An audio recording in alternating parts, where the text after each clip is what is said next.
Hello everyone, welcome to our channel Jeevan Jyoti. నేనైతే ఇప్పుడు మా జతిన్ది స్కూల్ డ్రెస్ ఆల్ట్రేషన్ చేస్తున్నా అండి. ఆయనకి స్కూల్లోనే ఇస్తారు స్కూల్ డ్రెస్. అయితే ఆయనకి కొంచెం పొడవు అయిపోయింది. పిల్లలకి కరెక్ట్ సైజ్ ఏమి ఇవ్వరు కదా, వాళ్ళకి నచ్చింది ఇస్తారు. అయితే మనమే చూసుకొని మనం ఇట్లా ఆల్ట్రేషన్ చేసుకోవాలి. ఇంకా బయటికి ఇవ్వడం ఎందుకు అని నేనే చేస్తున్నా.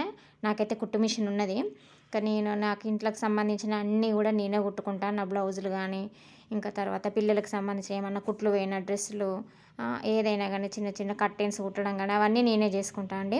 ఇంకా బయటికి ఇంట్లో ఉండగా బయటికి ఇవ్వడం దేనికి అనవసరం. కానీ బయటికి ఇచ్చినా కానీ ఒక్కొక్క దానికి ఎంత ఖర్చు అవుతుందో మీకు తెలుసు కదా. 100 రూపాయలు తీసుకుంటారు ఒక ప్యాంట్కి, ఓన్లీ ఆల్ట్రేషన్కే.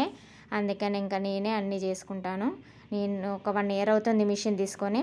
మీ ఇంట్లో ఇంత మంచి అవకాశం ఉన్నప్పుడు బయటికి వెళ్ళడం దేనికి, అనవసరంగా ఖర్చు కదా. అందుకే నేను ఆయన డ్రెస్సులు 2 ఉండే, 2 కూడా ఆల్ట్రేషన్ చేస్తాను. ఇట్లా చేస్తే ఇంకా 1 ఇయర్, ఆయన ఇప్పుడు 8th క్లాస్ కదా, ఇంకా ఈ ఇయర్ మొత్తం పని చేస్తుంది. ఇంతకుముందు ఉండే కానీ పాతది అది చినిగిపోయిందండి. అందుకే ప్రతి సంవత్సరం కూడా వాళ్ళకి ఒక డ్రెస్ ఇస్తారు. ఇంకా వాళ్ళ అన్నయ్య కూడా ఉండే, అవి అదొక జత ఇదొక జత కలిపి 2 కూడా నేను ఆల్ట్రేషన్ చేస్తాను. ఓకే ఫ్రెండ్స్, నా వీడియో అయితే చివరి వరకు చూడండి, స్కిప్ చేయకుండా చూడండి. నచ్చితే లైక్ చేయండి, షేర్ చేయండి, సబ్స్క్రైబ్ మాత్రం చేసుకోండి ఖచ్చితంగా. మీరు సబ్స్క్రైబ్ చేసుకుంటే నేను ఇంకా మరిన్ని కూడా చేయగలుగుతా. ఓకేనా ఫ్రెండ్స్. ఇదైతే పప్పు వండుతున్నా, మైసూర్ పప్పు ఎత్తున్నా, అందుకే ఎల్లిపాయలు వేసుకుంటున్నా. ఫోన్కి ఎత్తారు కదా. కళ్యాణ్ తెచ్చిన ఇది ఎట్లున్నది కళ్యాణకు, ఏమన్నా కళ్యాణకు తీరున్నదా? మంచిలే.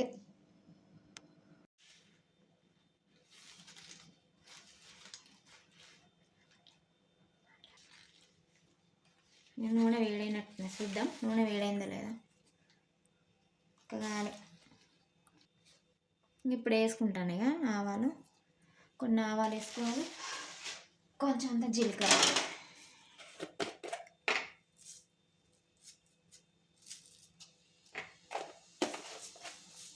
అవి చిటపట అన్న తర్వాత దోశగా ఎల్లిపాయలు ఇట్లా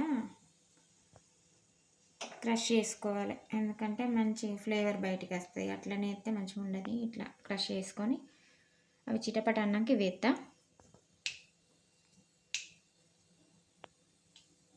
సౌండ్ ఇంకా అవి చిటపట అంటున్నాయి.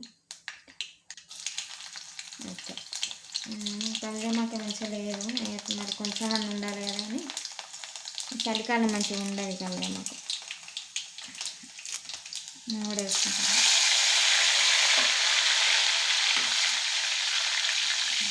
ఉల్లిగడ్డ పచ్చిమిరపకాయలు కడిగి వేసుకున్నా. మొత్తం ఎర్రకారంతో వండుకోవచ్చు, పచ్చిమిరపకాయలతో వండుకోవచ్చు. నేనైతే పచ్చిమిరపకాయలతో వండుతున్నా, మంచిగా ఉంటుంది. మైసూర్ పప్పు అంటారు కదా అది. మనకు కూర సరిపోయేంత ఉప్పు అయితే తొందరగా అవుతాయి, అందుకని ముందు వేసుకుంటాం. పోపులను వేసుకోవాలి. ఇంకా మంచిగా వేగినది ఇట్లా వేయాలి, కొంచెం బ్రౌన్ కలర్ వచ్చేటట్టు వేగితే ఇప్పుడు పసుపు వేసుకుంటాము.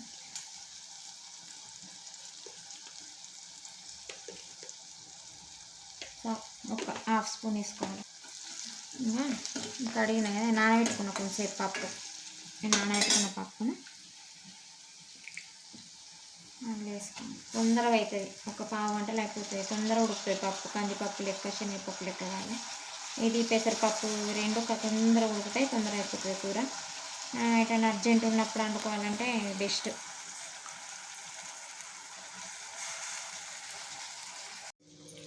ఇప్పుడు కొంచెం వేగింది కదా పప్పు, ఇట్లా వేపుకున్న తర్వాత ఒక గ్లాసులో నీళ్ళు పోసుకోవాలి.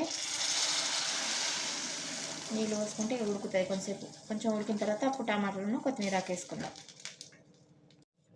ఇంకా చూడండి, పప్పు ఇట్లా ఉడికిన తర్వాత ఈ పప్పు గుర్తుంటుంది కదా, దీంతో కొంచెం ఇట్లా ఇట్లా అనుకుంటే కొద్దిగా మెత్తగా అవుతుంది పప్పు.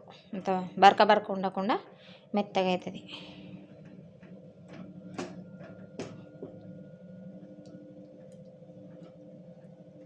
ఇట్లా రుద్దుకోవాలి. ఇట్లా అనుకున్న తర్వాత ఇప్పుడు టమాటా 2 టమాటాలు కోసుకున్న, కొద్దిగా అంత కొత్తిమీర ఆకు వేసుకున్నా. ఇంకా ఇప్పుడు ఇవి వేసుకోవాలి. ఇట్లా వేసుకొని కలపద్దు, కలిపితే ఏమవుతుందంటే తొందరగా ఉడకది. అలాగే కలపకుండా ఒక 10 నిమిషాల తర్వాత కలుపుకుంటే మంచిగా మెత్తగా అవుతాయి టమాటాలు. పప్పులంతా కలిసిపోయి మంచి టేస్ట్ వస్తుంది. ఓకేనా? ఓకే ఫ్రెండ్స్, చూసిర్రా మంచిగా ఉడికింది,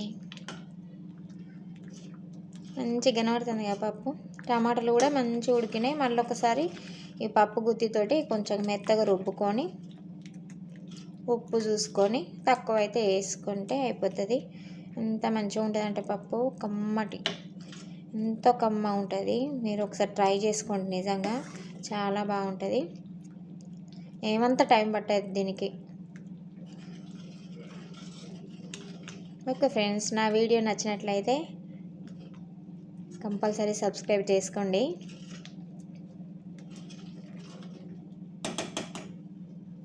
ఓకే, బాయ్.